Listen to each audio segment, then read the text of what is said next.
नो roast only promote. तो हम आज करने वाले हैं गाने का रिव्यू जो power star super star Pawan Singh का गाना है, जो होली सॉन्ग आज रिलीज हो गया है वेब म्यूजिक कंपनी से। तो उस गाने का करेंगे हम रिव्यू और दिखाएंगे आप लोगों को कि गाना कैसा है।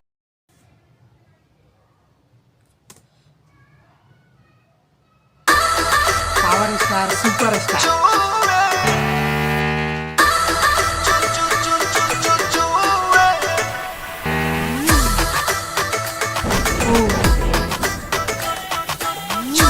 डायरेक्ट बाय रवि पाल।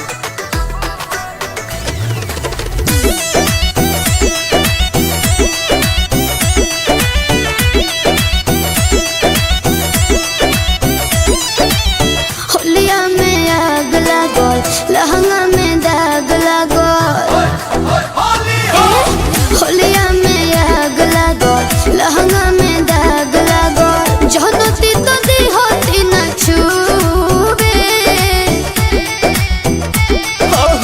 चोख पे चुकोरिया से रंग ठोपे ठोप हमर चूमे। चोख पे चुकोरिया से रंग ठोपे ठोप हमर चूमे। तो ये था पावर स्टार सुपर स्टार का होली सॉन्ग जो कि आप लोगों ने देखा। और वीडियो कैसा लगा एक बार आप लोग कमेंट करिए। होली आप लोगों ने इस गाने को सुना कि नहीं सुना, जाइए और वेब म्यूजिक कंपनी पे रिलीज हुआ है तो इस गाने को जाइए देखिए, सुनिए और ढेर सारा प्यार दीजिए।